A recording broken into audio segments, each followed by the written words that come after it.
تغفر لنا وترحمنا لنكونن من الخاسرين পরওয়ারদিগারে আলম শাহানশাহ রাজাধিরাজ সম্রাটের সম্রাট বিশাল আকাশের জমিনের মালিক আল্লাহ রাব্বুল আলামিন চট্টগ্রামের ইতিহাসের স্মরণকালের কোরআনে কারিমের সর্বশ্রেষ্ঠ মাহফিল নিয়ে কয়েকবার দরুদ সালাম পড়ে তোমার দরবারে আমরা হাত তুলেছি। মেহেরবানি করে দরুদ সালাম টুকুন সোনার মদিনায় নবী পাকের রওজা মুবারকে পৌঁছে দাও। তাম পৃথিবীর মাটির নিচে যত মুমিন মুমিনাত শুয়ে আছেন তাদের আরওয়ার উপরে সওয়াব পৌঁছে দাও রব্বুল আলামিন। এই মাহফিলের আয়োজন যারা করেছেন, শোনার জন্য যারা এসেছেন, কিয়ামতের দিন মুসিবতের সময় এ মাহফিল আয় আল্লাহ পাক আমাদের সকলের জন্য নাজাতের জারিয়া বানিয়ে দিও আল্লাহ রব্বুল আলামিন। এ বিশাল জনসমুদ্র পুলিশের পক্ষে, স্বেচ্ছাসেবক বাহিনীর পক্ষে কারো পক্ষে সম্ভব নয় নিয়ন্ত্রণ করা। আল্লাহ পাক তুমি আপন কুদরতে মাহফিলের নিয়ন্ত্রণের দায়িত্ব নিয়ে নাও রব্বুল আলামিন। এ বিশাল মাহফিল মানুষকে আরাম করে বসে শোনার মতো তৌফিক দান করো। লাইট এবং মাইক সব ওয়া সালামুন আলাল মুরসালিন ওয়ালহামদুলিল্লাহি রাব্বিল আলামিন। জনাব সভাপতি শেখুল হাদিস আল্লামা হযরত মাওলানা শামসুদ্দিন সাহেব মাদ্দাজিল্লাহুল আলী, আজকের মাহফিলের রৌনক বখশ মেহমান শাহী জামে মসজিদের খতিব আওলাদ রসুল হযরত মাওলানা আনোয়ার তাহের আল জাবিরি আল মাদানী আতালাল্লাহু উমরাহু ওয়া বারাকাল্লাহু ফি হায়াতি আমিন। আজকের মাহফিলে উপস্থিত হাজারাত উলামায়ে কেরাম, মজলুম আলেম দ্বীন হযরত মাওলানা মুফতি ইজহারুল ইসলাম চৌধুরী, আজকের মঞ্চে উপস্থিত বিএনপির জাতীয়তাবাদী দলের সংগ্রামী নেতা জনাব মীর নাসির সাহেব, জনাব গোলাম দস্তগীর সাহেব, জাহাঙ্গীর সাহেব, বিভিন্ন রাজনৈতিক দলের নেতৃবৃন্দ, সমাবেশে আগত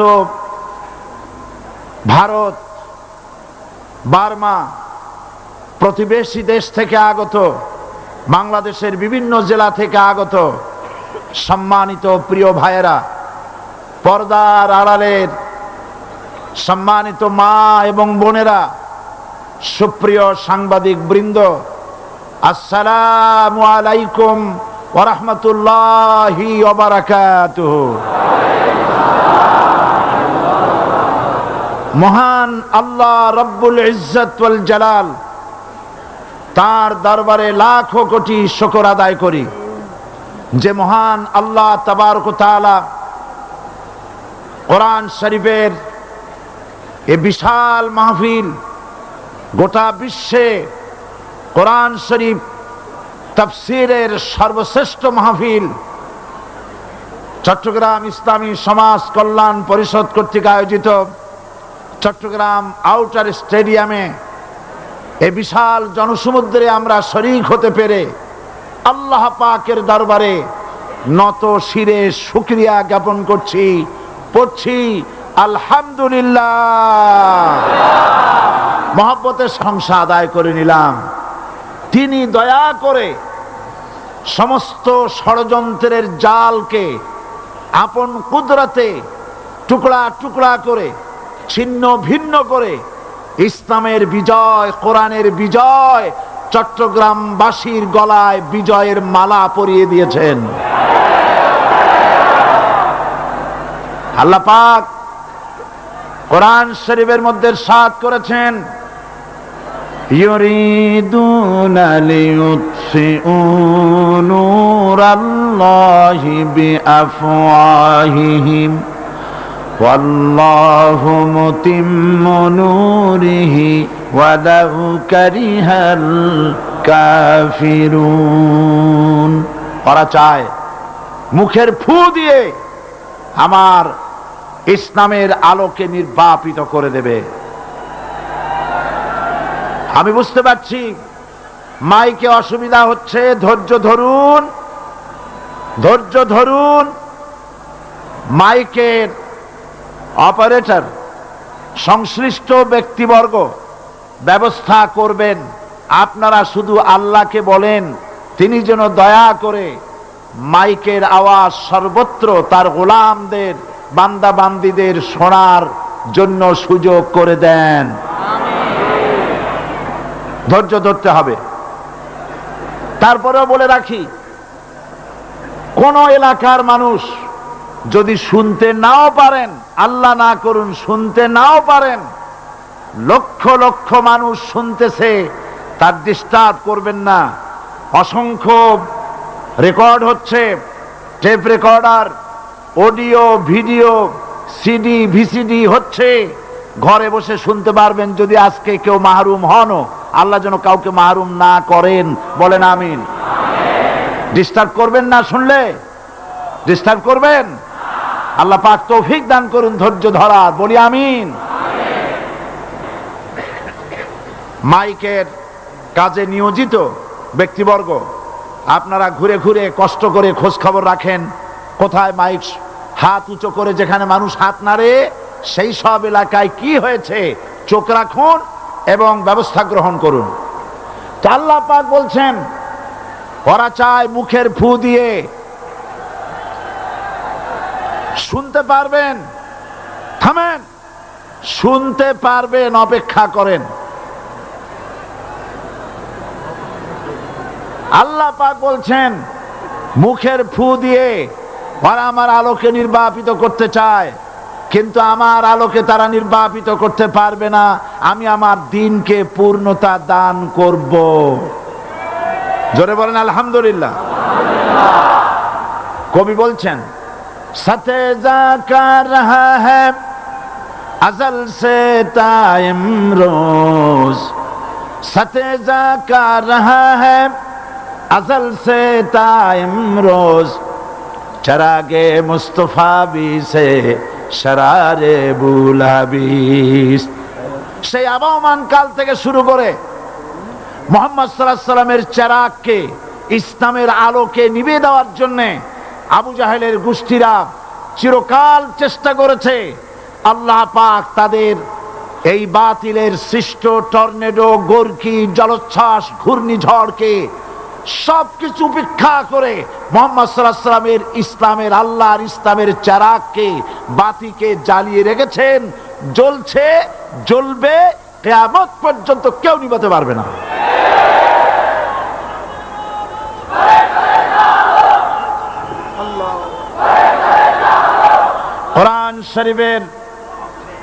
কোরআন শরীফের তাফসীর শুরু করার আগে প্রতিদিনের মতো সাংবাদিকদের জন্য কিছু কথা বলতে হয়, কারণ সময় মতো তারা খবর পৌঁছতে না পারলে, আপনারা এখানে লক্ষ লক্ষ আছেন মানুষ, কিন্তু সারা জাতি জানতে পারবে না এখানে কি হচ্ছে। এই জন্য আমি আজকের বক্তৃতায় কি সব কথা আনবো, তাফসীরের মাধ্যমে কি সব কথা আসবে, তার একটা সামারাইজ, তার সার সংক্ষেপ, অর্থাৎ নিউজের হেডলাইন যেমন বলা হয় সেরকম কিছু কথা 2-1 মিনিটে বলেই কোরআন শরীফের তাফসীর শুরু করব। বেমাশিয়াতিল্লাহ, বিইজনিল্লাহ, বেফাদলিল্লাহ। সেই কথাগুলি হচ্ছে এই পৃথিবীতে নবী রাসূলগণের আগমন ঘটেছিল, উদ্দেশ্য ছিল এই আল্লাহর জমিনে আল্লাহর মানুষের উপরে আল্লাহর বিধান কায়েম করা। এটাই ছিল নবীদের আগমনের উদ্দেশ্য। আর শয়তানের আগমনের উদ্দেশ্য ছিল আল্লাহর বিধানের পরিবর্তে ধর্ম নিরপেক্ষ মতবাদ কায়েম করা। এজন্য পৃথিবীর কোন নবী, কোন রাসূল ধর্ম নিরপেক্ষ ছিলেন না, সবাই ছিলেন ধর্মের পক্ষে। রাসূলুল্লাহর অসংখ্য সাহাবীদের মধ্যে একজন সাহাবীও ধর্মের ব্যাপারে নিরপেক্ষ ছিলেন না। গোটা বিশ্বের সমস্ত মুহাদ্দিস, মুফাসসির এবং বড় বড় ওলামা, পীর বুজুর্গ, এমন একজন লোক পাওয়া যাবে না যিনি ধর্মনিরপেক্ষ মতবাদের অনুসারী ছিলেন। তাই ধর্মনিরপেক্ষ মতবাদের অনুসারী হওয়ার অর্থই হচ্ছে পবিত্র কোরআন হাদিসের সরাসরি অমান্য করা এবং আল্লাহ ও তার রাসূলের সাথে বিদ্রোহ ঘোষণা করার শামিল। ধর্মনিরপেক্ষ মতবাদ শয়তানের আবিষ্কৃত মতবাদ বলেই দুনিয়ার অধিকাংশ ইহুদি, খ্রিস্টান, মুশরিকরা এই মতবাদের অনুসারী। ইসলাম সম্পর্কে অনভিজ্ঞ পৃথিবীর কিছু কিছু মুসলিম দেশের কিছু কিছু নামধারী মুসলমান ধর্মনিরপেক্ষ মতবাদের ষড়যন্ত্রে পা দিয়েছে। আল্লাহ তাদেরকে রক্ষা করুন। আমরা বলি আমিন। সবাই বলি আমিন। বিশ্বের সমস্ত বিধানগুলোতে সেকুলারিজম, ধর্মনিরপেক্ষ মতবাদের অর্থ করা হয়েছে ধর্মহীনতা এবং ধর্ম বিরোধিতা। এর বাস্তব দৃষ্টান্ত আমরা দেখতে পাই বর্তমান যে সরকার আছে, তাই সেই সরকারের আমলের ভিতরে আমরা এই জিনিসটা দেখতে পাই। সত্য কিনা বলেন? সত্য কিনা বলুন? এই দলটির নাম ছিল আওয়ামী মুসলিম লীগ। এই দলটির নাম ছিল কি? আওয়ামী মুসলিম লীগ। তখন তারা নারায়ে তাকবীর, আল্লাহু আকবার ধ্বনি দিত, স্লোগান দিত। কিন্তু ধর্মনিরপেক্ষ মতবাদ দলীয় আদর্শ হিসাবে গ্রহণ করার কারণে নারায়ে তাকবীর, আল্লাহু আকবার এই স্লোগান তারা বর্জন করেছে। 1972 সনে যখন তারা ক্ষমতায় এলেন, তখন সংবিধানের শিরোনামে মুসলিম প্রথা সিদ্ধ বিসমিল্লাহির রহমানির রহিম তারা পরিত্যাগ করেছিল। সমস্ত বিশ্ববিদ্যালয়ের মনোগ্রাম থেকে ইকরা বিসমি রব্বিকাল্লাযী খালাক, রব্বি জিদনি ইলমা, এটাকে তারা বাদ দিয়েছিল। সলিমুল্লাহ মুসলিম হল, এই নাম থেকে মুসলিম শব্দ বাদ দিয়েছিল। নজরুল ইসলাম কলেজের নাম থেকে ইসলাম শব্দ বাদ দিয়ে শুধু নজরুল কলেজ করেছিল। এগুলি অসত্য না সত্য? বর্তমান এই সরকার ধর্মনিরপেক্ষ হওয়ার কারণে ইসলাম এবং মুসলিম বিদ্বেষী, তার অসংখ্য প্রমাণ এই জাতির কাছে রয়েছে। দেশের শ্রেষ্ঠ সন্তান হচ্ছে আলেম ওলামা, পীর বুজুর্গ। বলেন সুবহানাল্লাহ। দেশের শ্রেষ্ঠ সন্তান পীর মাশায়েখ আলেম ওলামাদের বিরুদ্ধে কোন জায়গায় কোন দুর্ঘটনা ঘটলেই তাদেরকেই দায়ী করা হয়। হরকুতুল জিহাদ, লাদেন বাহিনী, তালেবান নাম করে আলেমদেরকে গ্রেফতার করে এই সরকার পুলিশ দিয়ে নির্যাতন করেছে সরকার। একথা সর্বজনবিদিত যে সন্ত্রাস এবং হত্যা ধর্ষণের 90% অনুষ্ঠিত হয় কলেজ বিশ্ববিদ্যালয় পড়ুয়াদের মধ্য থেকে। আর চরিত্র সৃষ্টির শ্রেষ্ঠ কারখানা মাদ্রাসাগুলি এই সরকার একটা একটা করে বন্ধ করার পরিকল্পনা গ্রহণ করেছে। মাদ্রাসা শিক্ষাকে সংকুচিত করে ফেলছে। শুধু তাই নয়, দেশে অসংখ্য ভালো মন্দ পত্রিকা আছে, আরো রয়েছে ফুটপাতের অসংখ্য অশ্লীল ম্যাগাজিন, পর্ণ পত্রিকা। দেশের অধিকাংশ জাতীয় দৈনিকগুলো হিন্দুস্তানের টাকায় পরিচালিত এবং এগুলি হচ্ছে ইসলামের চরম বিদ্বেষী। সরকার সেগুলিরই পৃষ্ঠপোষকতা করছে, আর্থিক সাহায্য দিচ্ছে, বিজ্ঞাপন দিচ্ছে। আর অন্যদিকে এদেশের মুসলিম জাতিসত্তার প্রতীক, স্বাধীনতা, সার্বভৌমত্ব, অখণ্ডত্বের অতন্দ্র প্রহরী, জননন্দিত 12 কোটি মুসলমানের কলিজার সাথে সম্পর্ক দৈনিক ইনকিলাব পত্রিকাকে বন্ধ করার ষড়যন্ত্র হিন্দুস্তানের গোলাম সরকার হাতে নিয়েছে।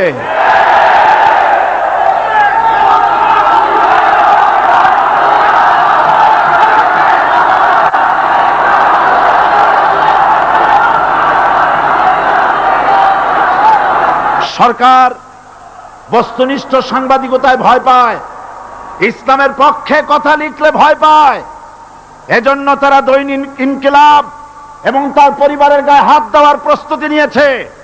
দৈনিক ইনকিলাবের সম্পাদকের গায়ে যদি হাত দেওয়া হয়, ইনকিলাব যদি বন্ধ করে দেওয়া হয়, সারা বাংলাদেশ অচল হয়ে যাবে।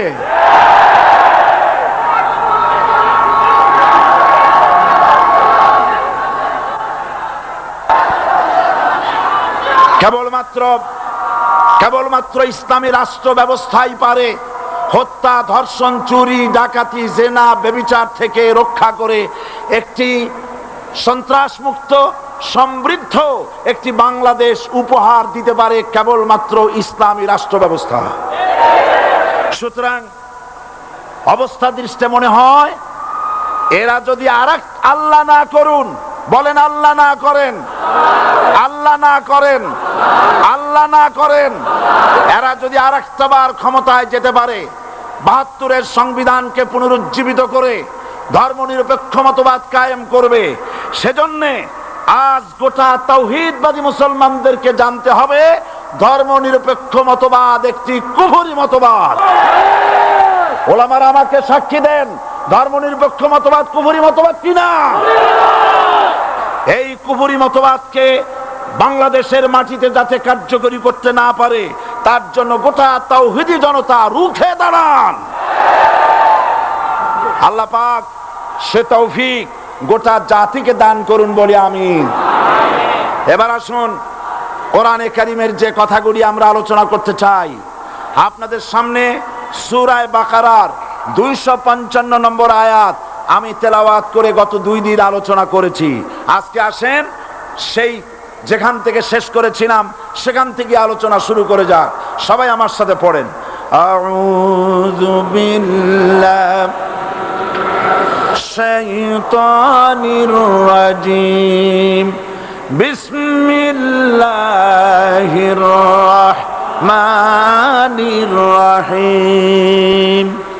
আল্লাহু লা ইলাহা ইল্লা হুয়াল হাইয়ুল কাইয়্যুম, লা তাখুযুহু সিনাতুন ওয়ালা নাওম, লাহু মা ফিস সামাওয়াতি ওয়া মা ফিল আরদ, মান যাল্লাযী ইয়াশফা'ু ইনদাহু ইল্লা বিইذনিহি, ইয়ালামু মা বাইনা আইদিহিম ওয়া মা খালফাহুম ওয়া লা ইউহিতুনা বিশাইইন মিন ইলমিহি ইল্লা বিমা শাআ, ওয়াসি'a কুরসিয়্যুহুস সামাওয়াতি ওয়াল আরদ ওয়া লা ইয়াউদুহু হিফযুহুমা ওয়া হুয়াল আলিয়্যুল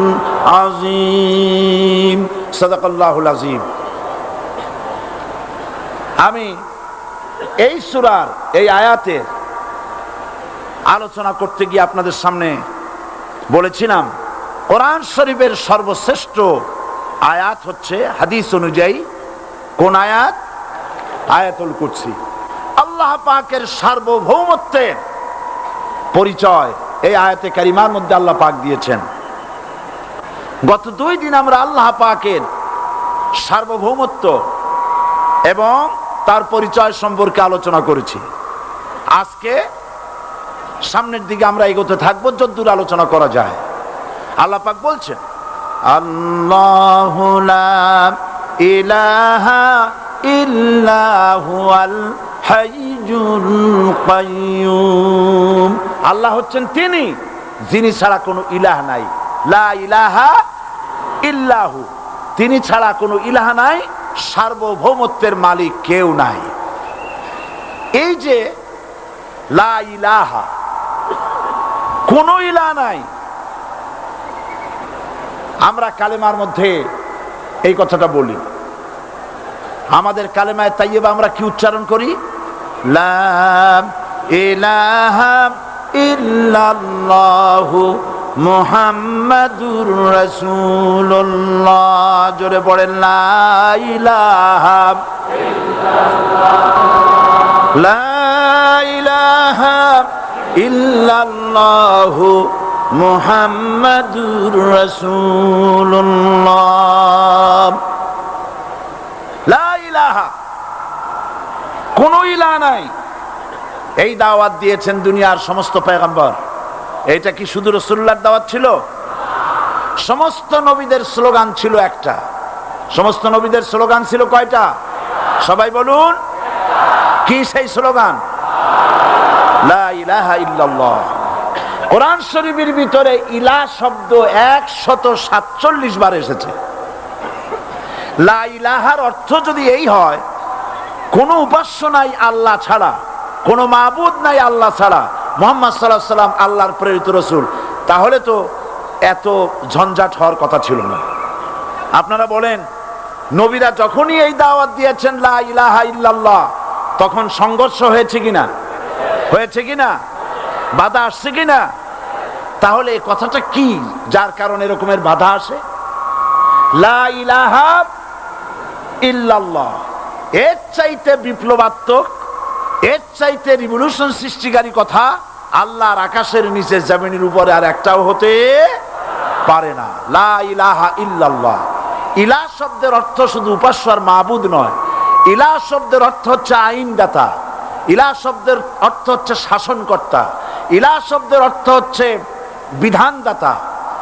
তো লা ইলাহা যখন একটি লোক ঘোষণা করে, তার অর্থ দাঁড়ায় কোনো আইনদাতা নাই, বিধানদাতা নাই, শাসনকর্তা নাই, কারো আইন মানি না, বিধান মানি না, শাসন মানি না, আল্লাহ ছাড়া। কে ছাড়া? আল্লাহ ছাড়া। এই কালেমার দাওয়াত যখন পয়গম্বরেরা দিয়েছেন, তখন 3 শ্রেণীর লোকেরা বাধা দিয়েছে। বলেন কয় শ্রেণী? সবাই বলেন। 3 শ্রেণীর লোকেরা বাধা দিয়েছে। লক্ষ্য করুন।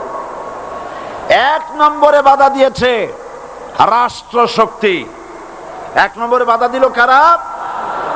2 নম্বরে বাধা দিয়েছে ধনাঢ্য ব্যক্তিবর্গ। 3 নম্বরে বাধা দিয়েছে যারা কায়েমি স্বার্থবাদী ধর্মীয় শক্তি। এই 3টি শ্রেণী সমস্ত নবীদেরকে বাধা দিয়েছে। সেই বাধা অতীতে যারা দিত, এখন আর দেয় না নাকি? এখনো দেয়। দেখুন, এই কালেমার দাওয়াত হযরতে মূসা আলাইহিস সালামকে যেদিন আল্লাহ পাক প্রথম ওহী দিলেন, এই দাওয়াত শুধু রাসূল দেন নাই, আল্লাহ পাক বলছেন প্রত্যেক নবী তার জাতিকে এই দাওয়াত দিয়েছেন। কি? আল্লাহ রাব্বুল আলামিন বলেন, সকল নবী তার কওমকেই বলে দাওয়াত দিয়েছেন, ইয়া কওমি ইবুদুল্লাহা মা লাকুম মিন ইলাহিন গায়রু। হে সম্প্রদায়, আল্লাহ ছাড়া কোন ইলাহ নাই, তার ইবাদত করো, তারই দাসত্ব করো, তার গোলামি করো। আল্লাহ পাক মূসা আলাইহিস সালামকে যখন নবুয়ত দিলেন, প্রথম যে ওহী এলো, প্রথম ওহীটাই ছিল ইন্নানি আনাল্লাহ লা ইলাহা ইল্লা আনা ফা'বুদনি ওয়া আকিমিস সালাতা লিযিকরি। নিশ্চয়ই আমি আল্লাহ, আমি ছাড়া কোন ইলাহ নাই, আইনদাতা নাই, বিধানদাতা নাই। সুতরাং আমার দাসত্ব করো এবং আমার শরণার্থে নামাজকে প্রতিষ্ঠা করো। মূসা আলাইহিস সালামকে আল্লাহ পাক ওহী দিয়ে তাকে পাঠালেন। কোথায় পাঠালেন? আল্লাহ পাক বলেন, ইযহাব ইলা ফিরআউনা ইন্নাহু তাগা। গোটা কওম নাফরমান, আল্লাহর আইন কেউ মানছে না। গোটা কওমের কাছে না পাঠাইয়া আল্লাহ পাক সর্বপ্রথম মূসা আলাইহিস সালামকে দাওয়াত নিয়ে কার কাছে পাঠালেন? ফেরাউনের কাছে। কারণ ফেরাউন হচ্ছে রাষ্ট্রশাসক। ফেরাউন কি? রাষ্ট্রশাসক। টিলা, নিচের পানি পাহাড়ের উপরে যায় না, উপরের পানি না নিচের থেকে উপরে যায়, উপরে পানি নিচে আসে। সুতরাং দেশ যারা চালায়, এই লোকগুলি যদি ভালো হয়, গোটা দেশ ভালো হয়। আর সমস্ত মানুষটা যদি, রাষ্ট্র যিনি পরিচালনা করেন, এই লোকগুলি যদি খারাপ হয়, গোটা দেশ খারাপ হতে বাধ্য। এই জন্য আল্লাহ পাক বলছেন, সর্বপ্রথম তুমি ফেরাউনের কাছে যাও এবং এই কালেমার দাওয়াত দাও। হযরতে মূসা আলাইহিস সালাম ফেরাউনের কাছে গেলেন আর দাওয়াত দিলেন, ফেরাউন পড়ে নাও লা ইলাহা ইল্লাল্লাহ। একটি কথা আপনাদের মনে রাখতে হবে, দুনিয়ার কোন ফেরাউন, কোন নমরুদ, কোন সাদ্দাত, কোন হামান কেউ বলে নাই যে আমি আল্লাহ, আমি রাজ্জাক, আমি খালেক, আমি পৃথিবীর সৃষ্টি করেছি। কথা কেউ বলেছে? কেউ বলে নাই। কি বলেছে তারা? ফেরাউন বলেছে মা আলিমতু লাকুম মিন ইলাহিন গায়রি, আমি তো জানি না আমি ছাড়া আরো কোনো ইলাহ আছে, এ কথা আমার জানা নাই, সুতরাং আমি হচ্ছি ইলাহ আর তুমি বলছো লা ইলাহা। তার মানে হচ্ছে ওই সময় পয়গম্বরেরা, আল্লাহর নবীর সাহাবীরা তারা জানতেন যে আমরা কিসের দাওয়াত দেই, আর যারা শুনতো তারাও বুঝতো কিসের দাওয়াত শুনতেছি। আজ আমার দেশে একই কালেমার দাওয়াত দেওয়া হয়, কিন্তু মানুষেরা বুঝতে পারে না কি শুনতেছি। ভাষা জানার ব্যাপারে, বোঝার ব্যাপারে হলো আসল বিষয়। এটা বুঝাতে গিয়ে আমি মাঝে মধ্যে একটা দৃষ্টান্ত দেই এভাবে। একজনের একটা রেশনের দোকান ছিল, সেই দোকানে তার একটা ময়না পাখি ছিল, আর ময়না পাখিকে কথা শেখানো যায় সেটা তো আপনারা জানেন। জি, ময়নাকে শিখায়েছে যে লাইন করুন, এক এক করে আসুন। ময়না এই কথা শিখেছে। সকালবেলায় যখন রেশনের দোকানে ভিড় পড়ে গেছে, তখন ওই পাখি খাঁচার মধ্যে বসে বলছে লাইন করুন, এক এক করে আসুন। একদিন খাঁচার দরজা খোলা পেয়ে পাখি উড়ে গিয়ে গাছের ডালে বসেছে। আশেপাশে যত পাখি ছিল তারা চিন্তা করলো এই রকমের পাখি তো কখনো দেখি নেই। ময়না তো দেখতে কাকের মতো না, শালিকের মতো না, দেখতে একটা ভিন্ন রকম। ওরা এসে চতুর্দিক থেকে এই নবান্ত, এই যে নতুন এসেছে, ওরে ঠোকরানো শুরু করেছে চতুর্দিক থেকে। ঠোকরানি খেয়ে ময়না বলতেছে লাইন করুন, এক এক করে আসুন। এখন ময়না তো বোঝে না যে কি বলতেছি, আর যে পাখিরা ঠোকরাচ্ছে তারাও তো বোঝে না যে কি শুনতেছি।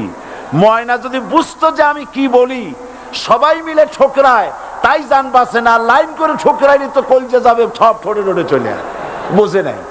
আমাদের অবস্থা তাই হয়েছে। এই যে আপনারা এখানে দাঁড়াইছেন কেন? যারা যেখানে দাঁড়ায় বসা মানুষেরা অনুরোধ করে বসায় দেন।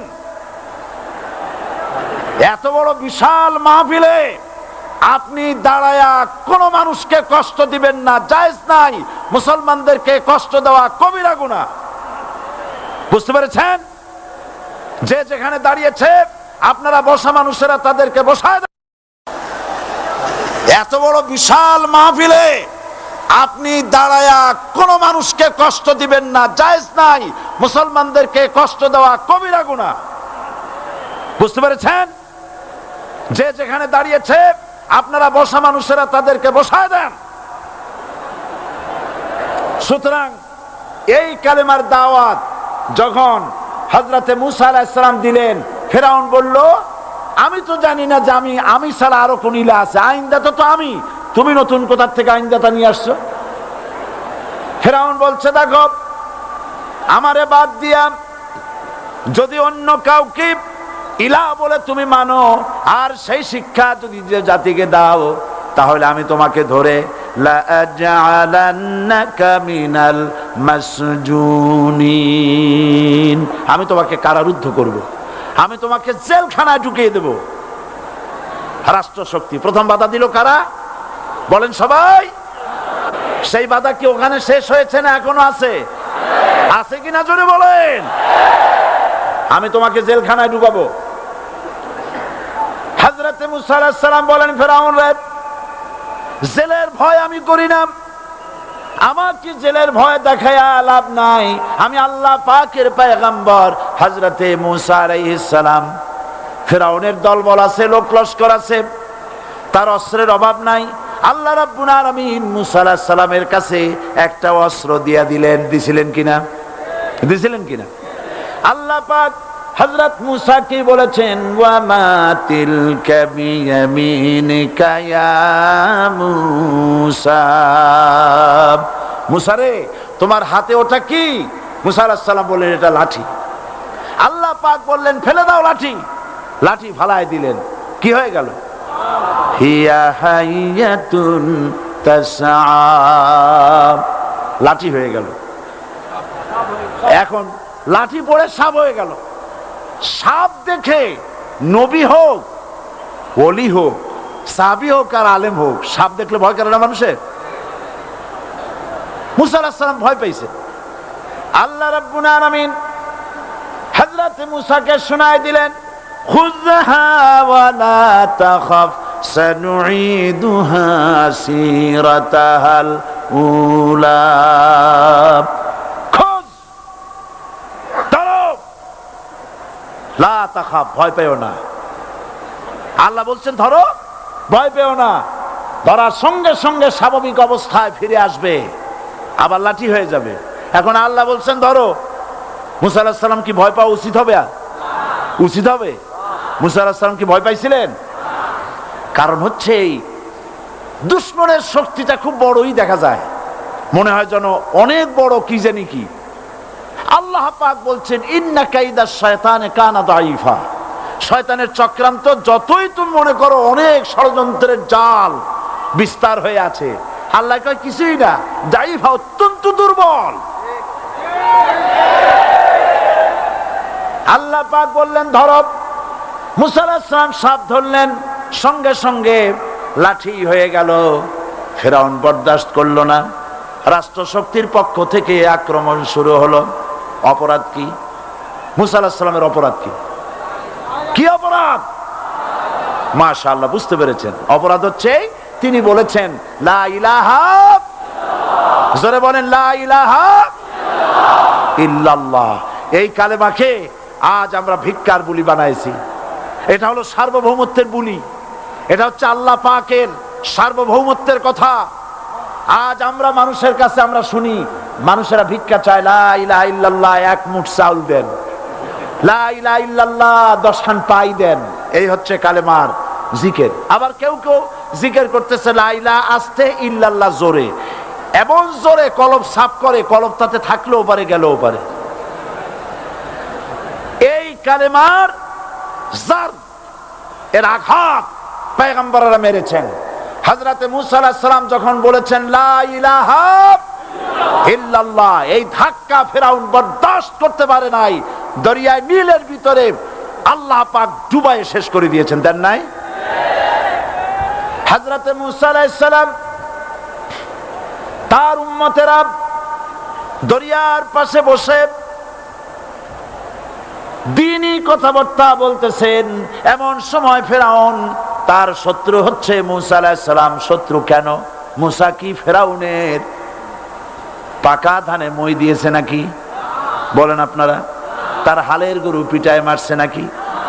অপরাধ হলো তিনি আল্লাহর জমিনে আল্লাহর আইন প্রতিষ্ঠার কথা বলেছেন। এই শুধুমাত্র এই অপরাধে ফিরআউন তার দলবল নিয়ে 3 দিক থেকে আক্রমণ করেছে। মুসা আলাইহিস সালামের উম্মতেরা ভয় পেয়ে গেছেন। তারা বলছেন ইন্না লামুদরাকুন, আমরা পাকড়াও হয়ে গেছি। 3 দিকে সাড়াশি আক্রমণ, 3 দিকে শত্রু, একদিকে দরিয়া, পালাবার রাস্তা আছে?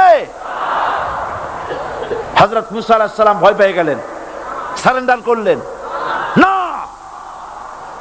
হযরত মুসা আলাইহিস সালাম বললেন কাল্লা, কখনো নয়, ভয় পাওয়ার কোনো কারণ নাই। রব্বি সায়াহদিন, অবশ্যই আমার রব আমার জন্য রাস্তা করে দিবেন। ভয় পাইও না, আমার রব রাস্তা করে দিবেন। আল্লাহ রাব্বুল আলামিন হযরত মুসা আলাইহিস সালামকে অর্ডার করলেন, হাতের লাঠি দিয়া দরিয়ার উপরে আঘাত করো। হযরত মুসা আলাইহিস সালাম দরিয়ার উপর আঘাত করলেন। রাস্তা ছিল দরকার একটার, এক বাড়িতে আল্লাহর হুকুমে লাঠি দিয়ে একটি আঘাত করার সঙ্গে সঙ্গে হযরত মুসার তার সঙ্গী সাথী দরিয়া পার হওয়ার জন্য দরিয়ার মধ্য দিয়ে আল্লাহ 12টা রাস্তা পয়দা করে দিলেন। সে আল্লাহ আছে না নাই? এত আসতে বলেন কেন? ভয় পাওয়ার কারণ আছে? রাষ্ট্র শক্তি বাধা দিয়েছে সমস্ত নবীদেরকে। কেন? নবীদের চরিত্র খারাপ? জোরে বলেন, নবীদের চরিত্র খারাপ? নবীদের চাইতে মাসুম বেগুনাহ উন্নত চরিত্রের মানুষ আল্লাহর আকাশের নিচের জমিনের উপরে আর হয় নাই। তোমরা যে সব নেতাদের পিছনে দৌড়াও, অমুকের সৈনিক, নেতা নেতা করে মরো, এইসব নেতা যাদের পিছনে দৌড়াও, এই নেতাগুলি, আমি জিজ্ঞেস করি আপনাদেরকে, এই নেতাগুলি জীবনে একবারও জেনা করে নাই, এ ব্যাপারে অনুসারীরা আপনারা কি নিশ্চিত? মিথ্যা কথা জীবনেও কয় নাই, প্রতারণা করে নাই, ঠাট্টা করে নাই, বিদ্রুপ করে নাই, মদ খায় নাই, মানুষ হত্যা করে নাই। কিসের নেতা? নেতা হচ্ছেন সেই ব্যক্তি যিনি বলেছেন, ও আমার স্ত্রীরা, ও আমার সাহাবীরা, রাতের আধারে আমার মধ্যে যা আচরণ দেখতে পাও, দিনের আলোতে আমার মধ্যে যা দেখতে পাও, সবগুলি খুলে খুলে মানুষের কাছে বলে দাও। তার নাম বিশ্বনবী মুহাম্মদ রাসূলুল্লাহ সাল্লাল্লাহু আলাইহি ওয়াসাল্লাম।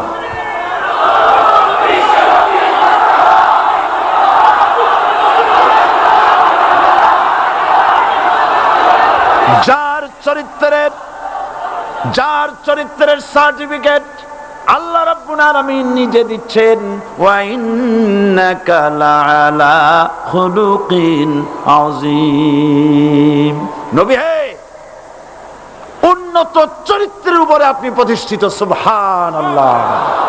কে সার্টিফিকেট দিচ্ছেন? আযীম, আযীম। আরবিতে চওড়াকে বলা হয় আরিদ, গভীরতাকে বলা হয় আমিক। কত প্রশস্ত, যা মাপার কোনো ফিতা নাই, কত গভীর, যা মাপার কোনো যন্ত্র নাই, এইটাকে আরবিতে বলা হয় আজিম। সুবহানাল্লাহ বলতে ইচ্ছে করে না? ও নবী, তোমার চরিত্র এমন যা মাপার মতো যন্ত্র পৃথিবীতে নাই। এই সার্টিফিকেট দিলেন কে? সমস্ত নবীরাই চরিত্রবান, নবীরা মাসুম বেগুনাহ। সুবহানাল্লাহ বিহামদিহি। সেই নবীরা মার খান নাই? খেয়েছেন কিনা বলেন? কারা মেরেছে? রাষ্ট্র শক্তি। কারা মেরেছে? কারণ নবীরা বলেছেন লা ইলাহা ইল্লাল্লাহ। পড়েন সবাই, লা ইলাহা ইল্লাল্লাহ। আপনিও যদি নবীদের মতো, সাহাবীদের মতো বুঝা এই কলেমার দাওয়াত দেন, বাধা আসবেই। বোঝাবুঝির ব্যাপার, বুঝতেই সারলো। কত মাহফিল হয় বাংলাদেশে, হয় না? কোনো বাধা নাই, ঠিক কিনা? কত পূজা হয়, পার্বণ হয়, গান হয়, থিয়েটার হয়, গুনাহগার বিবির গান হয়, কত কিছু হয়। কোনো বাধা আছে? তাফসীরের মাহফিলে বাধা। কারণ ওরা বুঝতে পেরেছে এ তাফসীরের মাহফিলে গাজীর গীত হয় না, এ তাফসীরের মাহফিলে আল্লাহর সার্বভৌমত্ব কায়েমের আন্দোলন চলে।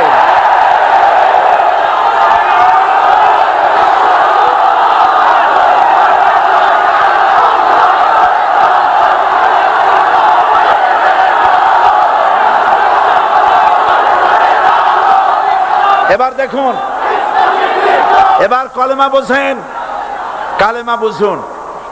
বঙ্গভবনের সামনে দাঁড়ায়া, গণভবনের সামনে দাঁড়িয়ে আপনি যদি কালেমার জিকির করতে থাকেন, লা ইলাহা ইল্লাল্লাহ, লা ইলাহা ইল্লাল্লাহ, লা ইলাহা ইল্লাল্লাহ, লা ইলাহা ইল্লাল্লাহ, 2-1 ঘন্টা, 2-4 ঘন্টা, দেখবেন অফিসাররা এসে বলবে, না জানি কোন খাজা বাবা আসছে, আসেন আসেন, নিয়ে খাইতে দেবে, হাদিয়া দেবে। যেহেতু যিনি পড়তেছেন উনি বোঝেন না কি বলতেছেন, আর যারা দাওয়াত দিয়ে নিয়ে গেল ওরা টের পায় নাই যে কি শুনে দাওয়াত দিতেছে। কিন্তু আপনি যদি বঙ্গভবন, গণভবন, সেক্রেটারিয়েট আর পার্লামেন্ট এর ভিতরে ঢুকে যদি বলেন, কোন মানুষের তৈরি করা আইন মানি না, কোন সরকারের সার্বভৌমত্ব স্বীকার করি না, কারো বিধান মানি না, কারো তৈরি করা আইনের সামনে মাথা নত করি না, আল্লাহ ছাড়া কারো বিধান মানি না, হাদিয়া আসবে, খাইতে দেবে, পকেটে টাকা দেবে, খাওয়াবে এক জায়গায় নিয়ে। কোন জায়গায়? লাল দালানে। বোঝাবুঝি পয়গম্বরেরা দাওয়াত দিয়েছেন আয়াতুল কুরসি ফরজ নামাজ পড়িয়া। দেখছি অনেকেই জামার বুতাম টুতাম খুলিয়া তারপরে জোরে একটা ফু দেন। অসুবিধা নাই, ফু আপনি দেন, কিন্তু কি পড়ে ফু দিচ্ছেন আপনি কি বুঝছেন কিছু? সুবহানাল্লাহ। বুঝলি কি এই চেহারা হয়? এতগুলো মানুষ লাগে নাকি বিপ্লব করতে, কালেমার রস কায়েম করতে? 313 জন মুসলমান যথেষ্ট পৃথিবীতে।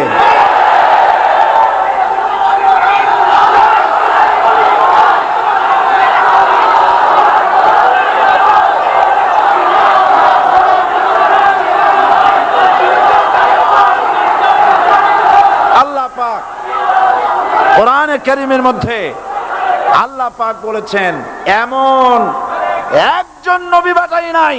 ইয়া হাসরাতান আলাল ইবাদ, বান্দার উপরে আফসোস। আহারে, কে বলতেছেন? আমার আল্লাহ। বলেন আমার আল্লাহ। তিনি আফসোস করছেন, আফসোস। একজন পয়গম্বর এমন পাঠাইলাম না, একজন রাসূল পাঠাইলাম না যার সাথে এরা ঠাট্টা করে নাই, বিদ্রুপ করে নাই, পাগল বলে নাই, মারে নাই। আহা, অপরাধ কি? আল্লাহর সার্বভৌমত্ব প্রতিষ্ঠার অপরাধ। হযরত ইব্রাহিম আলাইহিস সালাম তিনি যখন এই কালেমার দাওয়াত দিয়েছেন নমরুদের বিরুদ্ধে, নমরুদ বলেছে মান আশাদ্দু মিন্না কুওয়া, আমার চাইতে শক্তিশালী আর কে আছে? আনা রাব্বুকুমুল আলা, আমি তোমাদের বড় প্রভু। নাউজুবিল্লাহ। কই থেকে একটা তুমি বলছো লা ইলাহা ইল্লাল্লাহ, আমি তো ইলাহ।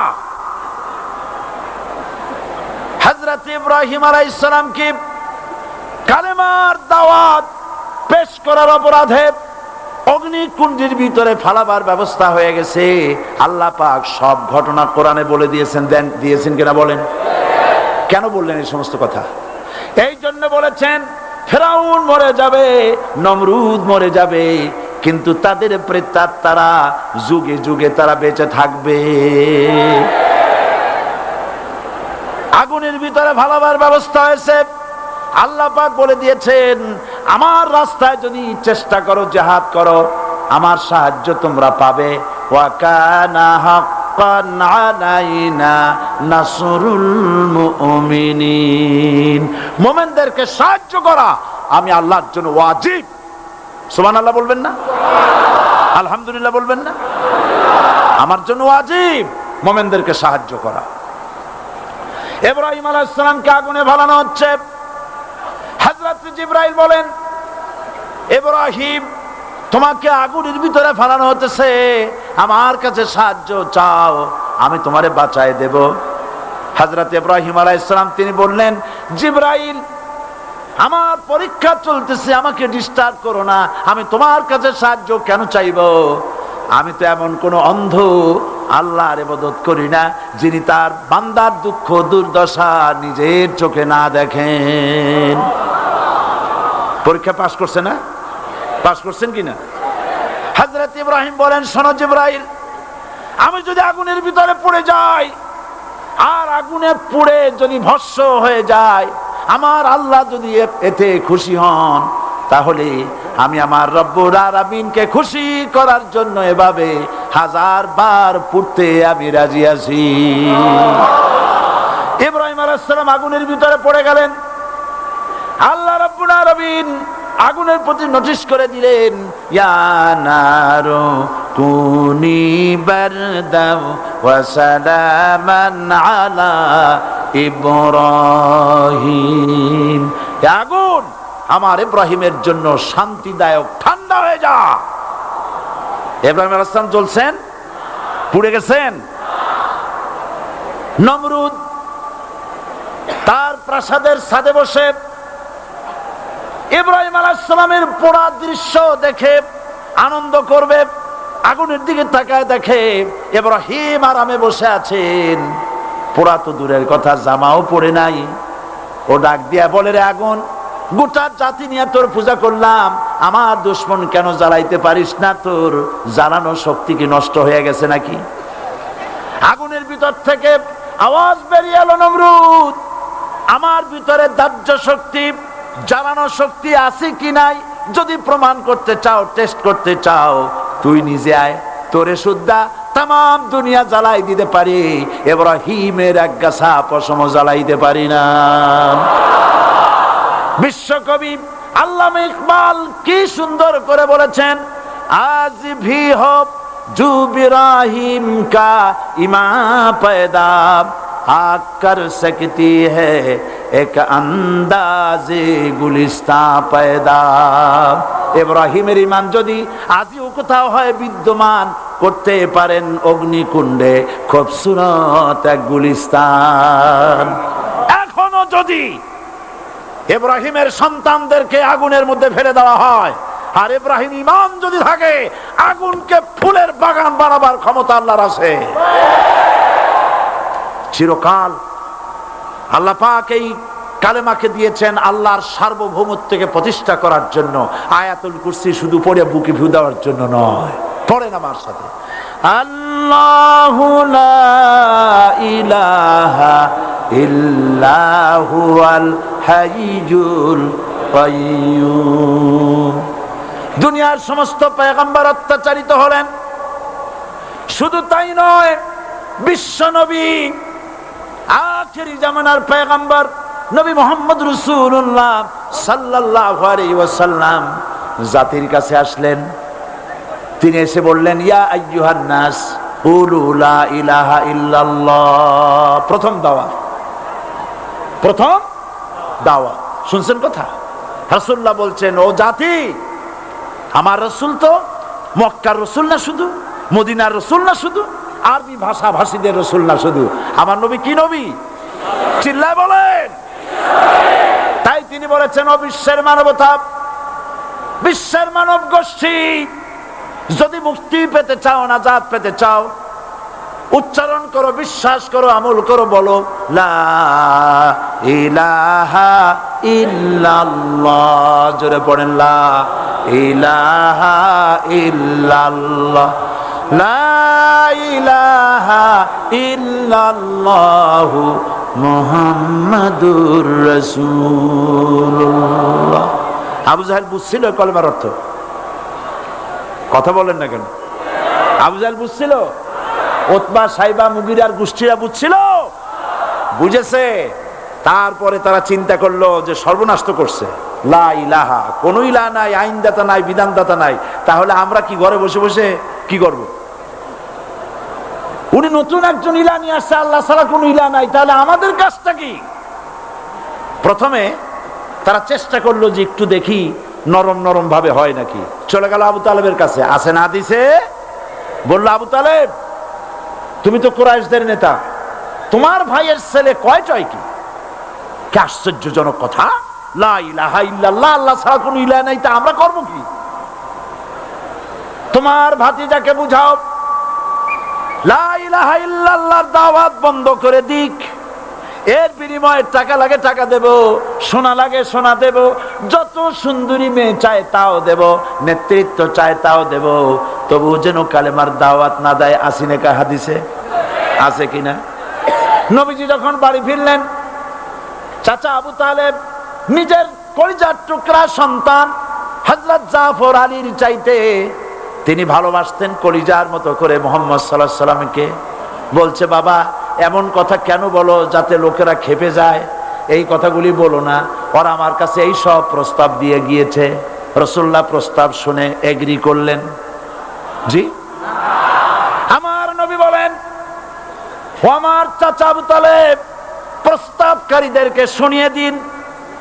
হুজুরের সাথে তখন অনেক লোকজন নাকি, অনেক অস্ত্রপাতি, কিচ্ছু নাই, আল্লাহর শক্তি ছাড়া কিছুই না। আমার নবী বলেন, ও আমার চাচা আবু তালেব, প্রস্তাবকারীদেরকে শুনিয়ে দেন, যেটা দেওয়া সম্ভব সেটা তো দূরের কথা, যেটা দেওয়া সম্ভব নয় তাও যদি তারা দিতে পারে আমার এই যেমন আকাশের সূর্যটা ধরে এনে ওরা যদি আমার ডান হাতে তুলে দেয়, আকাশের পূর্ণিমার চাঁদটা ধরে যদি বাম হাতে আমার তুলে দেয়, এর বিনিময়ে এক মুহূর্তের জন্য তাওহীদের দাওয়াত আমি বন্ধ করে দেব না। সুবহানাল্লাহ।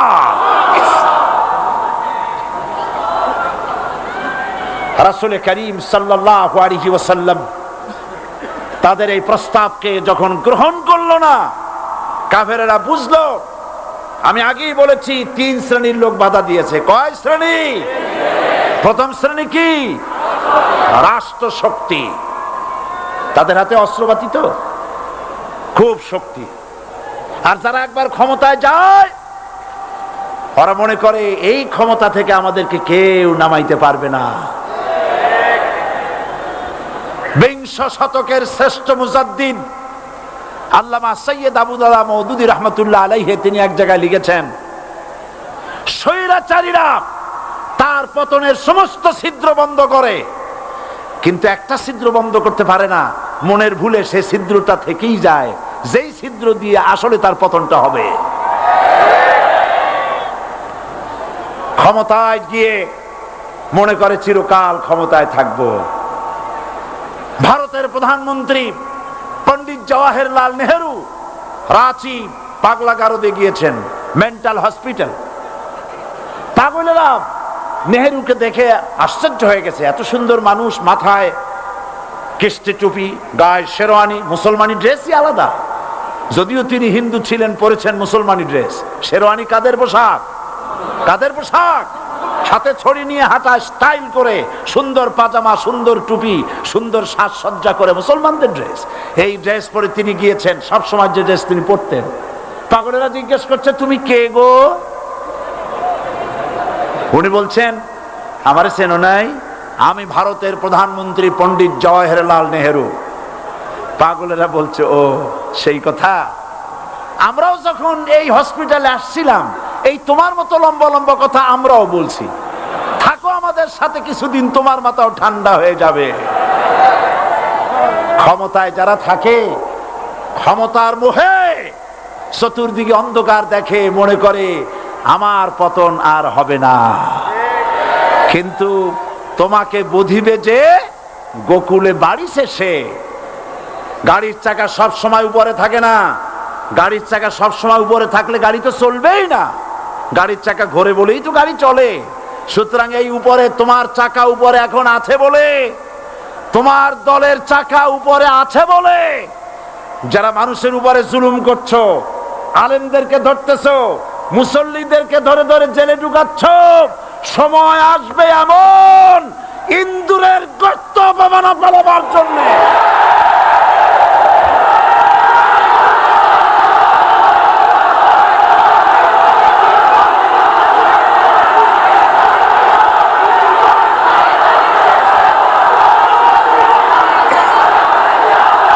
আবু জাহেলের গোষ্ঠী,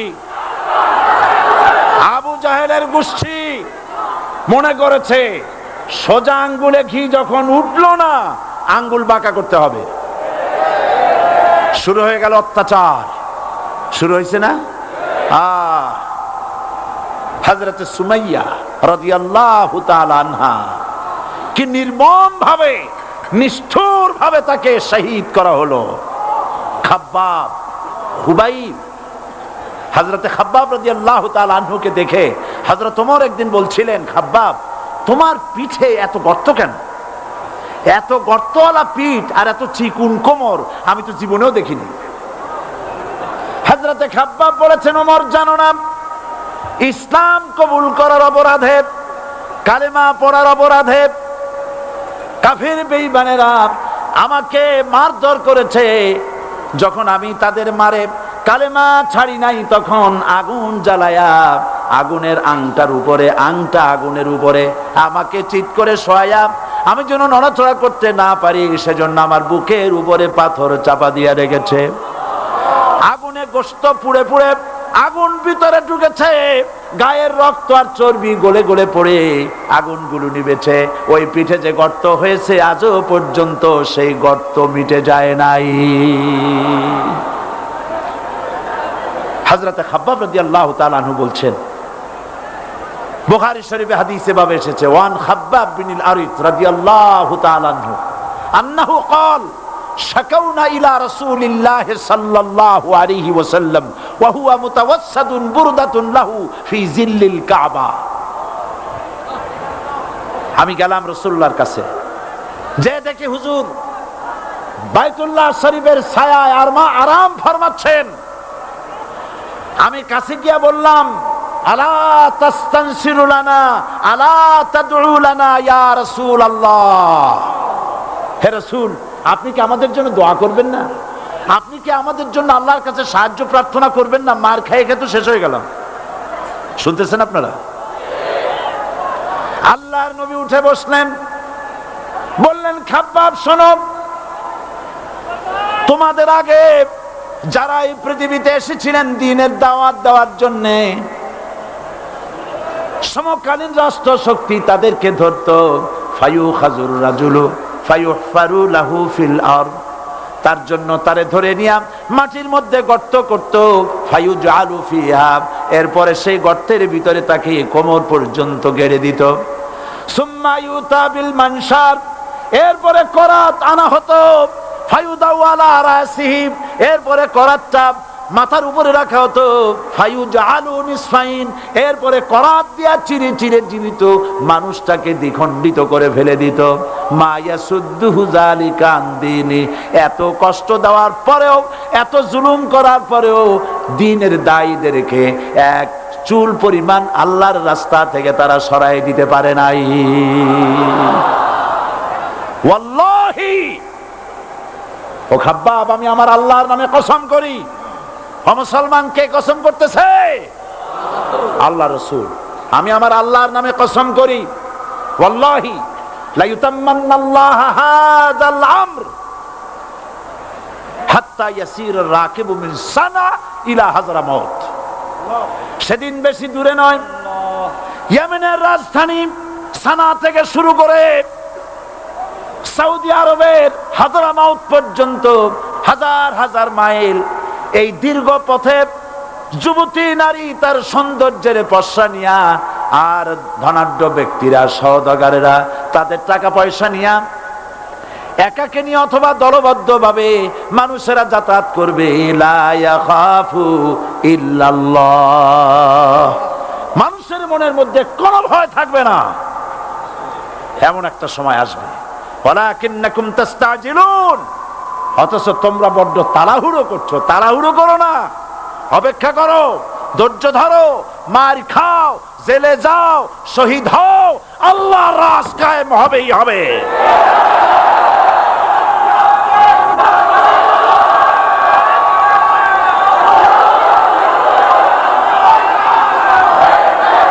বিল্ডিং থেকে শিক্ষা গ্রহণ করুন। বিল্ডিং, ইমারত, দালান থেকে শিক্ষা গ্রহণ করুন। এই যেটা দালান আছে না পাশে, দেখতে পাচ্ছেন? এই দালান কি দিয়ে তৈরি করা হয়েছে বলেন? ইট। সমস্ত ইটেরা যদি ধর্মঘট করত, আমরা কেউ মাটির তলায় যাব না, কেউ আমরা আগুনে পুড়ে ঝামা হব না, পিক হব না, কেউ আমরা টুকরা টুকরা হব না, সবাই থাকবো উপরে উপরে, তাহলে কি দালান হইতো নাকি? এই বিল্ডিং নির্মাণ করতে গিয়া ইটের যে স্যাক্রিফাইস, হাজার হাজার ইটকে পিক হতে হয়েছে, পুড়ে যেতে হয়েছে, খোয়া হতে হয়েছে, ভেঙে টুকরা টুকরা হয়ে 50 ফিট মাটির নিচে যেতে হয়েছে, তারপরে ইমারত গঠন হয়েছে, সুন্দর দালান তৈরি হয়েছে। যারা ইসলামী শাসন চান, আল্লাহর দ্বীনকে বিজয়ী দেখতে চান, তাদেরকে অসংখ্য মানুষকে পোড়াইটের মতো জেলখানায় পুড়ে পুড়ে মরতে হবে, অসংখ্য মানুষকে ফাঁসির কাস্টে ঝুলতে হবে, গায়ের রক্ত দিতে হবে, শহীদ হতে হবে, তারপরে ইসলামের ইমারতটা কায়েম হয়ে যাবে। শায়ের কবি কি সুন্দর করে বলছেন, কবি সুন্দর করে বলছেন, ये शहादत गाहे उल्फत में कदम रखना, ये शहादत गाहे उल्फत में कदम रखना, लोग समझते हैं आसा है मुसलमान होना। মানুষেরা মনে করে মুসলমান হওয়া খুব সহজ জিনিস। না, মুসলমান হওয়ার অর্থ হলো শাহাদাতের ঈদগাহে শামিল হয়ে যাওয়া।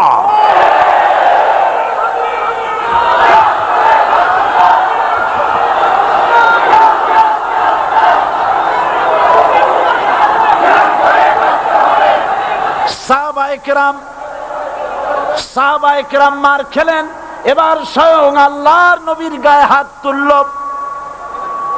আবু জাহেল এসে হুজুরকে মারলেন, গলায় চাদর দিয়া এমন জোরে টান মেরেছে রাসূলুল্লাহ পড়ে গিয়েছেন।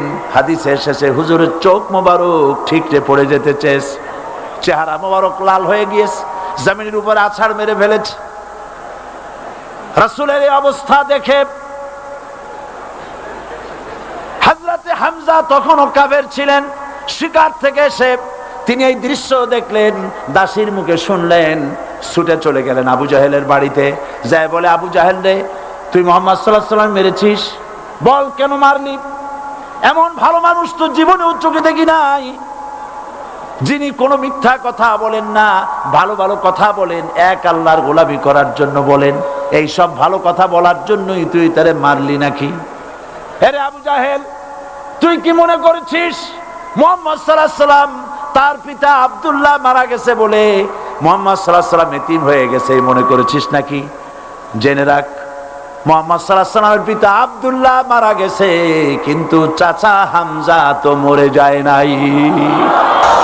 হাতের ধনুক দিয়া এমন জোরে আঘাত মারলেন, আবু জাহেলের মাথা ফেটে রক্ত ফিনকি দিয়ে বেরিয়ে এলো।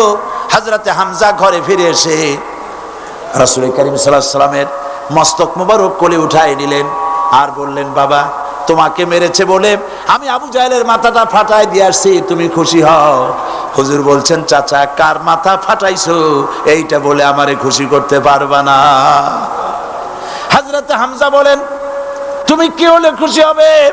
হুজুর বলেন, হামজা চাচা গো, আমি খুশি হব যদি একটিবার চাচা তোমার মুখে শুনতে পাই ঈমানের কালেমা। হযরতে হামজা বলেন, মুহাম্মদ সাল্লাল্লাহু আলাইহি ওয়াসাল্লাম, আমি বুঝতে পেরেছি তুমি কোনো সাধারণ মানুষ নও। সাধারণ মানুষ হলে পরে তুমি প্রতিশোধে বিশ্বাসী হতে, খুশি হতে, প্রতিশোধে বিশ্বাসী হও নাই। তুমি অবশ্যই আল্লাহর নবী, কোনো সন্দেহ আমার নাই। তুমি সাক্ষী থাকো, আমি পড়ে নিলাম, লা ইলাহা ইল্লাল্লাহু মুহাম্মাদুর রাসূলুল্লাহ। জোরে পড়ে, লা ইলাহা ইল্লাল্লাহু মুহাম্মাদুর রাসূলুল্লাহ। ঘাবড়াবার কারণ নাই। এর অর্থ এই নাই যে আপনারা কালেমার দাওয়াত দিবেন আর রাষ্ট্রশক্তি আপনারে পিটাইতেই থাকবে, আপনার কোনদিন আপনার সুদিন ফিরে আসবে না। বিষয়টা কি এমন না? আমার আল্লাহর ওয়াদা শুনুন, ওয়ালা তাহিনু ওয়ালা তাহজানু ওয়া আনতুমুল আলাউনা ইন কুনতুম মুমিনিন। মুমিন যদি হও আমি তোমাদেরকে বিজয় দান করব। সুবহানাল্লাহ বলেন। আজ যদি আমাদের উপরে বিপদ এসে থাকে তাহলে তার একমাত্র কারণ পূর্ণাঙ্গ ঈমানের অভাব আমাদের মধ্যে রয়েছে, ঠিক কিনা? আজ পৃথিবীতে সব থেকে মার খায় কারা? চিল্লায় বলো। আলজেরিয়ায় কারা? বসনিয়ায় কারা? চেচনিয়ায় কারা? প্যালেস্টাইনে কারা? আহা, প্যালেস্টাইনের মুসলমানদেরকে মাইরে মাইরে শেষ করে দিল। দেখছেন ছবিতে না? দেখেন নাই? প্যালেস্টাইনের মুসলমানদের যে কে যখন মারা হচ্ছে, বাংলাদেশের প্রধানমন্ত্রী তখন আমেরিকায় ক্লিনটনের সঙ্গে কথা বলতেছেন। তিনি ক্লিনটনের কাছে তার পিতৃ হত্যার জন্য দায়ী সাজাপ্রাপ্ত 3 জন ব্যক্তিকে ফেরত চাচ্ছিলেন। আমার দৃষ্টিতে এটা কোনো অপরাধ নয়।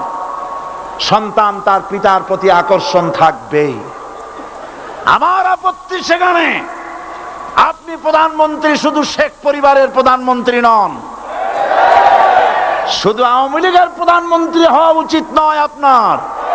আপনি পৃথিবীর দ্বিতীয় বৃহত্তম বাংলাদেশের 12 কোটি মুসলমানের প্রধানমন্ত্রী। পিতৃ হত্যার আসামি ফেরত চাইলেন, কিন্তু বিল ক্লিনটনের আশ্রয় প্রশ্রয় লালিত পৃথিবীর অসভ্য জাতি সন্ত্রাসী ইহুদিরা প্যালেস্টাইনের মুসলমানদেরকে পাখির মতো গুলি করে হত্যা করছে, আপনি কেন এর জবাব চাইলেন না?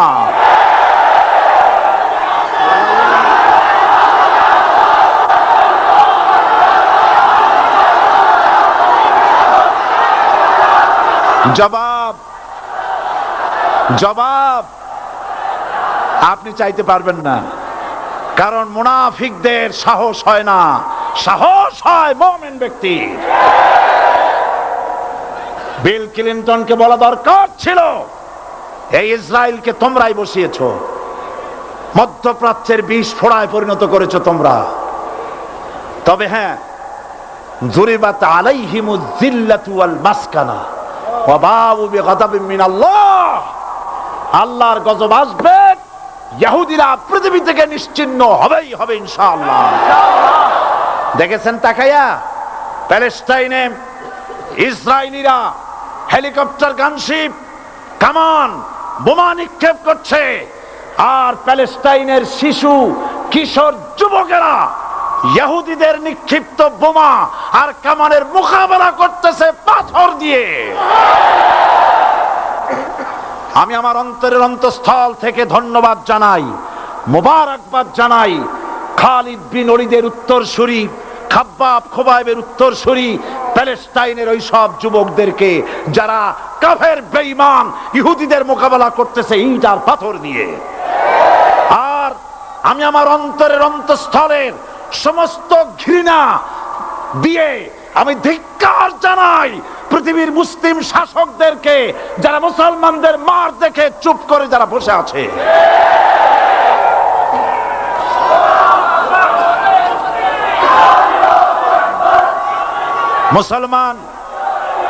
মুসলমান যদি মুসলমানের মতো হয়, 10 জন যথেষ্ট। কয়জন যথেষ্ট? কোথায় আছে কথা? আল্লাহ পাক কোরআন শরীফের মধ্যে বলেছেন, একজন যদি হও ইমানদার মুত্তাকি 10 জনের উপরে বিজয়ী হবে, 10 জন যদি হও 100-র উপরে বিজয়ী হবে, 100 যদি হও 1000-এর উপরে বিজয়ী করব। জোরে বলেন সুবহানাল্লাহ।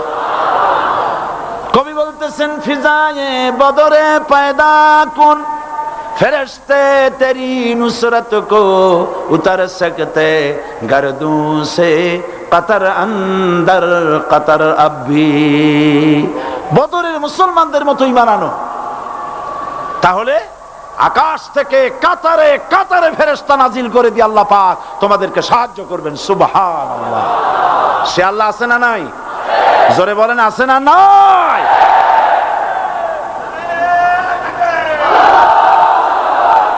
সেই আল্লাহ রাব্বুল আলামিন কোরআনে কারীমের ভিতরে আয়াতুল কুরসির মধ্যে বলে দিয়েছেন, আল্লাহু লা ইলাহা ইল্লা হুয়াল হাইয়ুল কাইয়্যুম। প্রাণ খুলে সবাই পড়েন, বসা মানুষ, দাঁড়ানো মানুষ। আল্লাহু লা ইলাহা ইল্লা হুয়াল হাইয়ুল কাইয়্যুম। আল্লাহ রাব্বুল আলামিন, তিনি ছাড়া কোনো ইলাহ নাই, তিনি সার্বভৌমত্বের মালিক, কেউ নাই আল্লাহ ছাড়া। এই কথা মানুষকে ঘোষণা করতে হবে। বাধা, এই কথা বললেই বাধা দেবে কয় শ্রেণীর লোক? 3 শ্রেণী। প্রথম শ্রেণী হচ্ছে কে? রাষ্ট্রশক্তি। আজও তারা বাধা দিচ্ছে। আল্লাহর আইন দিয়ে দেশ চালাও, তারা তাদের মন মর্জি মোতাবেক আইন দিয়ে দেশ চালাবে। আল্লাহ পাক বলছেন, আলা লাহুল খালকু ওয়াল আমরু। সৃষ্টি যার, আইন চলবে তা। কারো বাবার আইন চলতে পারে না, নিজেদের তৈরি করা আইন চলবে না। ইনিল হুকমু ইল্লা লিল্লাহ। একমাত্র আইন চলবে কার? এই আইন রাসূল করিম সাল্লাল্লাহু আলাইহি ওয়াসাল্লাম মদিনায় কোরআন দিয়ে প্রতিষ্ঠিত করেছিলেন। আল্লাহর বিধান, আল্লাহর সার্বভৌমত্ব কায়েম করেছিলেন। কোরআন সংবিধান হলো, চুরি বন্ধ হলো, ডাকাতি বন্ধ হলো, জেনা বন্ধ হলো, হত্যা বন্ধ হলো, ধর্ষণ বন্ধ হলো, সব কিছু বন্ধ হয়ে গিয়ে মুসলমানেরা শান্তি লাভ করলো, পৃথিবীর মানুষ শান্তি লাভ করলো। সুবহানাল্লাহ বিহামদিহি। আজ মুসলমানেরা শত্রু চেনে না, বন্ধু চেনে না। বন্ধুকে বানায়েছে শত্রু, শত্রুকে বানায়েছে বন্ধু। কে শত্রু চিনাই দিবেন কে? আল্লাহ। বলেন কে দিবেন? আল্লাহ রাব্বুল আলামিন কোরআনে কারীমের মধ্যে পরিষ্কার করে বলেছেন, লাতাজিদান্না শাদ্দান নাসি আদাওয়াতান লিল্লাযীনা আমানুল ইয়াহুদা ওয়াল্লাযীনা আশরাকু। আল্লাহ পাক বলছেন, হে রাসূল, মানুষের ভিতরে দুইটা শ্রেণী মুমিনদের জন্য সবথেকে জঘন্য দুশমন। কয়টা শ্রেণী? দুইটা। একটা হলো ইহুদ আর একটা হলো মুশরিক। একটা হলো ইহুদি আর একটা হলো মুশরিক। এটা হলো তোমাদের দুশমন।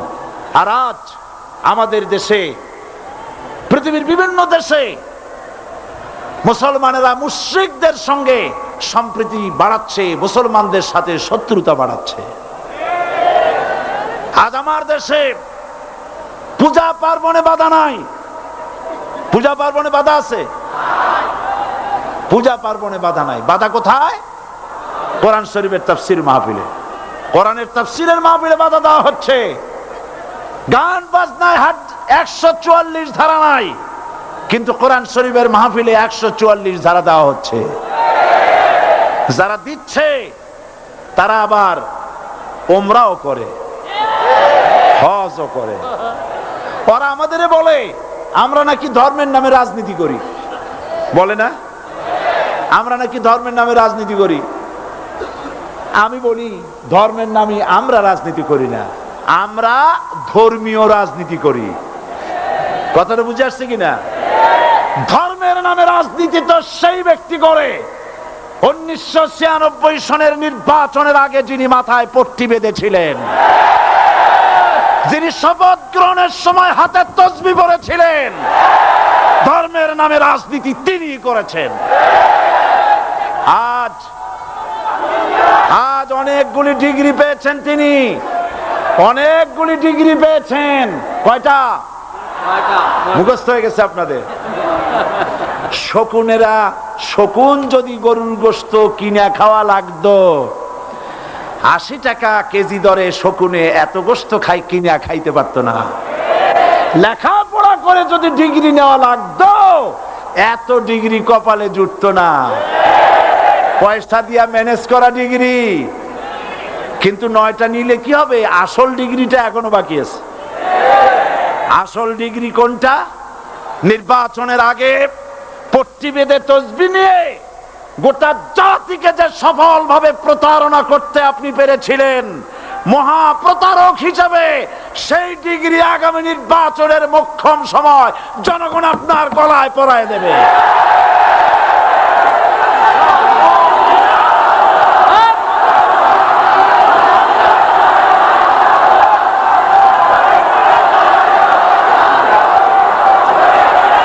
সুতরাং ধর্মের নামে রাজনীতি নয়, আমরা ধর্মীয় রাজনীতি করি। আমরা এই কোরআনের রাজনীতি করি। এই কোরআন নিয়ে বাঁচতে চাই, এই কোরআন নিয়ে মরতে চাই। এই কোরআন থেকে আমাদেরকে বিচ্ছিন্ন করতে চায় কাফের, বেঈমান, মুশরিকেরা।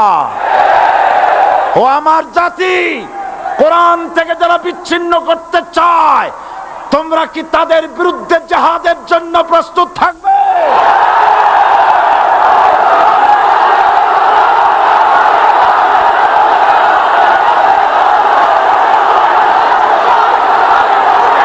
বসেন, বসেন, বসেন, বসেন, বসেন। আমি বুঝতে পেরেছি বিষয়টা কি। আসরের পরের থেকে বসা তো, সুযোগ পাইয়া খাড়া হইয়া কোমর সোজা করলেন। বসেন, সবাই বসেন। কোমর সোজা হয়ে গেছে, বসেন। এত বড় মাহফিল, জীবনে আর একটা পাবো নিশ্চয়তা আছে কি? জোরে বলেন, আছে? আজ আমাকে কথা বলতেই হবে ইনশাআল্লাহ, কারণ আগামীতে আবার আপনাদের সাথে দেখা হবে কিনা আমি জানি না। কথা বলতেই হবে। বসেন, কেউ দাঁড়িয়ে থাকবেন না। আমি দেখতে পাচ্ছি বাংলাদেশের ভাগ্য আকাশে উত্তর গগনে কালো মেঘ জমা হয়েছে, ঝড়ের পূর্বাভাস লক্ষ্য করছি। যদি মোকাবেলা করতে না পারেন সক্ষম ভাবে, এমন অন্ধকার গাঢ় কালো অমাবস্যার রাত আসতে পারে যার সুবে সাদেক হওয়া অসম্ভব। সুতরাং আপনারা কি কাপুরুষের মতো কাফের মুশরিকদের গোলামি করে মরতে চান? বিড়ালের মতো 500 বছর বেঁচে থাকার কোনো লাভ নাই। সিংহের মতো 1 ঘন্টা বাঁচতে চাই। আমাদেরকে বলা হয় সাম্প্রদায়িক উস্কানিমূলক কথা নাকি আমি বলি। পত্রপত্রিকা দিছে না তারা? সাম্প্রদায়িক উস্কানি কথা, সাম্প্রদায়িক উস্কানিমূলক কথা বলি। সেই জন্যই বোধহয় শত শত মুসলিম আমাদের কাছে এসে মুসলমান হয়। মানুষে আর বোকা বানানো যাবে না। যাবে কি? আর বোকা বানানো যাবে? তারপর বলছে কি, এরপরে বলছে আমাকে বলছে রাজাকার। শুনে রাখো চট্টগ্রামের লক্ষ লক্ষ জনতা, পার্লামেন্টে যখন আমাকে এই কথা বলা হয়েছিল, আমার পার্লামেন্টের কলিগ জাফরুল্লাহ চৌধুরী সাহেব বসে আছেন এখানে, হ্যাঁ, জাফরুল ইসলাম চৌধুরী বসে আছেন পাশে, প্রধানমন্ত্রী সুদ্ধা, অন্তত 3 শতাধিক পার্লামেন্টের সম্মানিত সদস্যরা সেদিন বসা। 1997 সনের বাজেট বক্তৃতা যখন আমি করতেছিলাম, ডক্টর কুদরতে খোদা, নাম রাখছে কুদরতে খোদা, আসলে গজবে খোদা। এই লোকটি নাস্তিক, ইসলামের চূড়ান্ত দুশমন। তার প্রণীত শিক্ষা ব্যবস্থার যখন সমালোচনা করছিলাম, ট্রেজারি বেঞ্চ থেকে আমাকে বলা হলো রাজাকার। আমি আমার সমস্ত শক্তি একত্রিত করে বলেছিলাম শুধুমাত্র হিন্দুস্তানের রাজাকারেরাই আমাকে রাজাকার বলতে পারে। আমি বলেছিলাম 1973 সন পর্যন্ত আমি বাংলাদেশের কোন রাজনৈতিক দলের নেতা এবং কর্মী ছিলাম না। আমি রাজাকার নই। আমাকে রাজাকার বলে যদি তাকেও প্রমাণ করতে না পারে 10 কোটি টাকার মানহানি মামলা দায়ের করব। আমার এই বক্তব্য সারা দুনিয়া শুনেছে। পার্লামেন্টে আমার এই বক্তব্য রেকর্ড হয়ে আছে। সেদিন 3 শতাধিক পার্লামেন্ট মেম্বারের কেউ আমার চ্যালেঞ্জ গ্রহণ করেন নাই। যে কোনো ব্যক্তি পার্লামেন্টে গিয়ে আমার বক্তৃতা দেখে আসতে পারেন। এরপরে 1997 সনের 7ই অক্টোবর দৈনিক জনকণ্ঠ পত্রিকা যখন আমার বিরুদ্ধে লিখলো, সেই পত্রিকায় সাইদির ওপেন চ্যালেঞ্জ 8ম পাতা, 1997 7ই অক্টোবর, এত বড় 2 কলামে হেডিং। সেখানে আমি বলেছি বাংলাদেশের সকল সাংবাদিক, গোয়েন্দা বিভাগ, বাংলাদেশের সকল বুদ্ধিজীবীকে আমি আমার পিরোজপুরে আমন্ত্রণ করছি। আমার উপস্থিতিতে যদি কেউ প্রমাণ করতে পারে বাংলাদেশের স্বাধীনতা যুদ্ধের বিরুদ্ধে আমার কোনো ভূমিকা ছিল, সজ্ঞানে স্বেচ্ছায় জাতীয় সংসদের সদস্য পদ থেকে পদত্যাগ করব। 3 বছর পার হয়ে গেছে, আজ পর্যন্ত কেউ এই চ্যালেঞ্জের মোকাবেলা করে নাই। সুতরাং আমাকে যারা রাজাকার বলবে তারা পিতৃ পরিচয়হীন অবৈধ সন্তান। 1971 সনের, শোনো মুসলমানেরা, 1971 সনের কোন কাদা সাইদির গায়ে লাগে নাই। আমাকে রাজাকার বলে জনগণ থেকে বিচ্ছিন্ন করবা, জনগণ থেকে আমারে বিচ্ছিন্ন করা যাবে না। কারণ এই জনগণ আমার জন্য আসে না, এই জনগণ আসে আল্লাহর কোরআনের জন্য।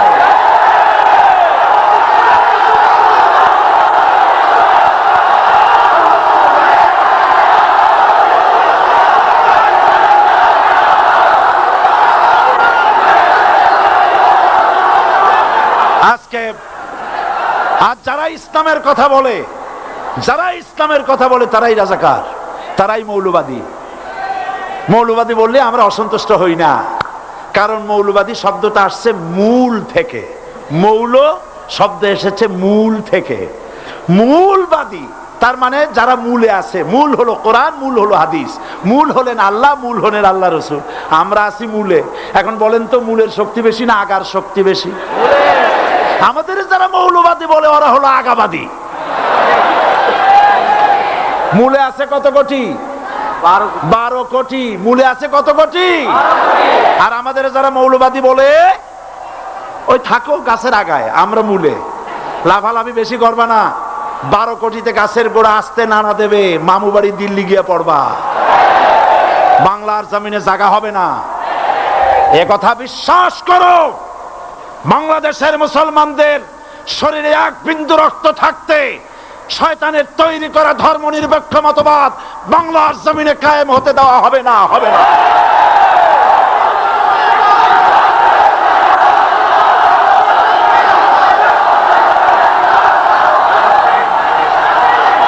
রাসূল করিম সাল্লাল্লাহু আলাইহি ওয়াসাল্লাম কোরআন প্রতিষ্ঠার জন্য আন্দোলন করেছিলেন। আয়াতুল কুরসি আমাদের সে কথাই শিখিয়েছে।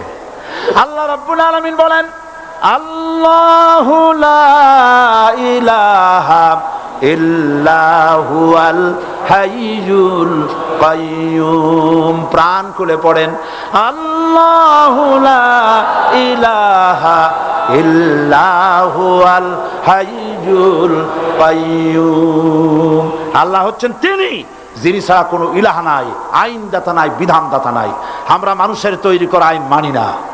12 কোটি মুসলমানের দেশে আইন তৈরি করবে মানুষ, আমরা মানব না। পার্লামেন্টে তৈরি হতে হবে কোরআন দিয়ে, পার্লামেন্টে আইন তৈরি হতে হবে কোরআন দিয়ে। সুতরাং ভয় যতই পান আর যতই ষড়যন্ত্র করেন, 4 দল যখন একত্রিত হয়েছে, ঐক্যবদ্ধ থাকবে, সরকার ঐক্যবদ্ধভাবে গঠন হবে, নির্বাচন ঐক্যবদ্ধভাবে হবে এবং কোরআন হবে, আল কোরআনের পার্লামেন্ট হবে বাংলাদেশে।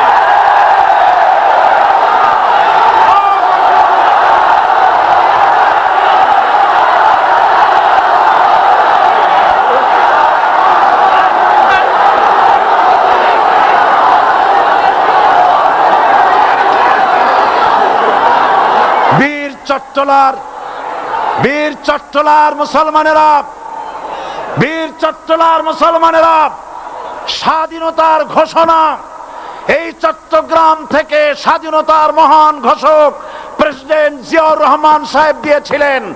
এই চট্টগ্রাম থেকেই